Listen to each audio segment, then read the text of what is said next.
It's nearly 100 years since the foundation of Canberra and the city's very first national building. At a time of politics and bickering about the choice and design of the national capital, this building was above all that. In fact, it was all about the sky and the stars. It was at Mt Stromlo, and David Headon has its story, and that of the man behind the house and the telescope named in his honour.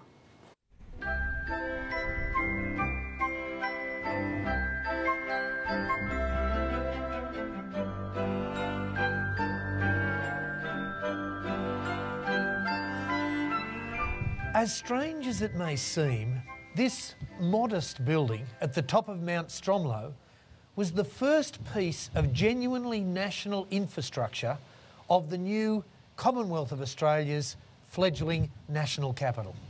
The debate surrounding the building's construction lasted for well over 2 years, 1909 to 1911, a century ago, and it forced the federal politicians based in Melbourne to start thinking with the nation's future firmly in mind. They were dragooned into thinking big. Still in great working order before being engulfed in the 2003 fires, the remaining shell, this poignant skeleton, contains within its charred walls such a marvellous story. It's an international story, one that links Peter Lalor and his Eureka stockaders with bustling, gold-rich Ballarat, marvellous and moneyed Melbourne, Dublin, London, and even post-Renaissance Florence. The many layers of our story spiral outwards from a central point, from just one man in fact, James H. Oddie, the Lancashire-born son of an innkeeper, a typical product of his era because of his dedication to the notion of self-improvement, bettering oneself and, in turn, bettering one's community. Growing up in Manchester, Oddie was radicalised by the widespread Chartist protests that demanded better working conditions. The long labour struggle in Britain, the sheer number of debilitating violent strikes, eventually prompted Oddie, looking for a better life for he and his young wife, to respond to an advertisement in an English newspaper encouraging assisted migration to the sunny set of colonies in the south. Arriving in Geelong in June 1849, the couple moved in 1851 to Golden Point, Ballarat, where Oddie was elected as a diggers' representative to protest against the burden of mining licences. Rejecting the hardships of the mining life, Oddie established a store near Eureka, where two things happened. First, proximity and cultural background made him unashamedly a supporter of the coming Eureka stockade and its leader, Oddie's friend, Peter Lalor. And secondly, as a small businessman on the cusp of becoming a big businessman, Oddie knew how to make serious money in a frontier town, and plenty of it, as a shopkeeper come real estate agent, money lender and, eventually, highly successful banker. By the 1880s, one of the whole Goldfields district's most affluent citizens, Oddie, a committed Methodist follower of John Wesley his entire life, set about using his money for the public good. The inaugural chairman of the Ballarat Municipal Council, in an elegant town quickly becoming an advertisement for Australia itself, Oddie financially supported numerous charitable causes, such as the Ballarat Hospital and Children's Ward, the Benevolent Asylum, the orphanage and a female refuge. But his prodigious wealth also enabled him to indulge his hobbies and preoccupations. At the forefront of these was a love of astronomy. James Oddie was a stargazer, a passionate stargazer. After playing the leading role in the establishment of the Ballarat Observatory on Mount Pleasant in Ballarat, Australia's first municipal observatory, and grieving the death of his second wife, Oddie travelled to Europe and Great Britain, where he resided for about 3 years, 1886 to 1889. While overseas, Oddie purchased from the elite Sir Howard Grubb Company a 9-inch diameter refracting telescope, and later 12-inch and 26-inch reflecting telescopes and an 8-inch refractor. Shortly after his return to Australia, the country plunged into an economic depression so severe that the social fabric of all 6 colonies, in particular Oddie's Victoria, was rocked to the core. In true Dickensian boom and bust fashion, many fortunes were lost. One of them was James Oddie's. Typically the irrepressible Oddie, not stony broke, but none too flash either, turned his attention towards the great issue of the later 1890s. Federation.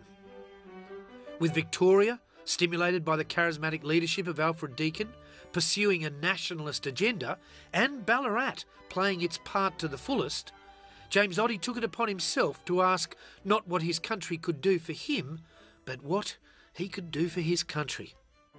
In 1909, well into his 80s, prickly and unpredictable, older but wiser, poorer but a proud new Australian citizen, Oddie offered to the Commonwealth Government of Prime Minister Alfred Deakin, by then the federal member for Ballarat, 1 9-inch refractor telescope, 1 filar micrometer, a clock, and timber for an 18-foot dome to house the whole package.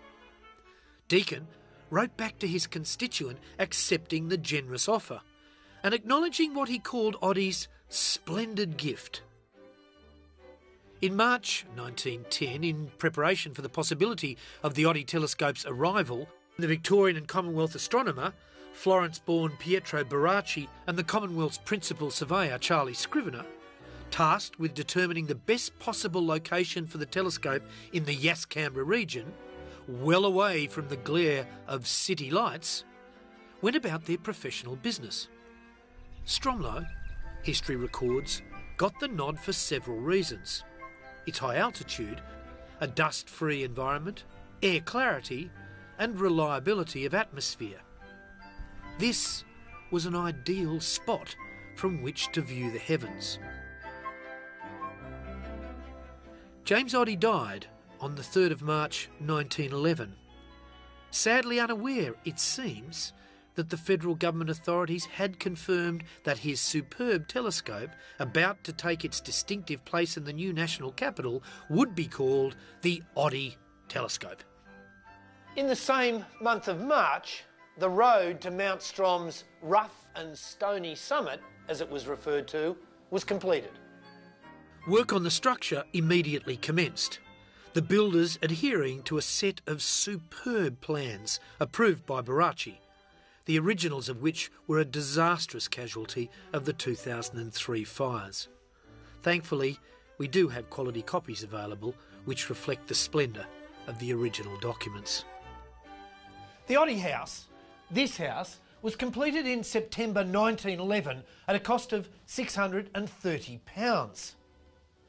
The telescope, right here, the telescope was completed late the following month, only after Baracci had done some last-minute adjustments.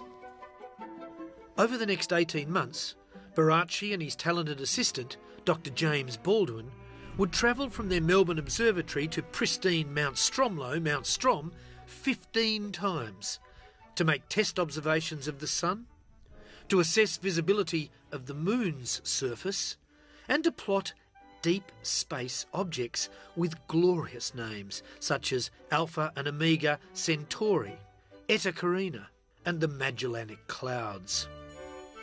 They soon defined the prime meridian of Australia, the crucial reference point of Australia's lines of longitude. This was national infrastructure indeed. On their numerous visits to Canberra, Pietro Baracci, the boss, well, he slept in the North Room. Assistant Baldwin, he was in the West Room, in a building, and take my word for it, where every room had a view. Robert McGill, the caretaker, he was in the South Room, and the piece de resistance, the East Room. Well, that doubled as the photographic room and the dining room.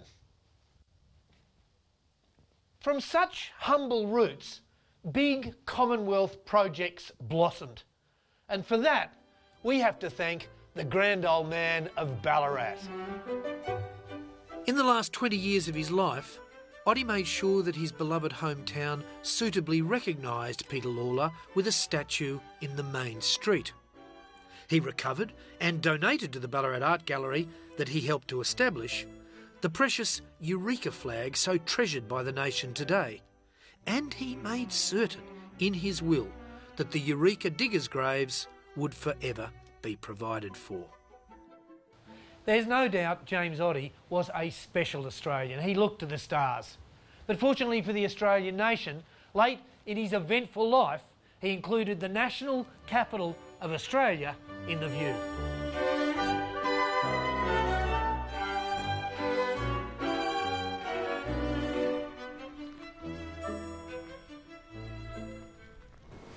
Adam Wyatt was the cameraman and Headon wrangler on that story, and Damien Poromka was the producer-editor.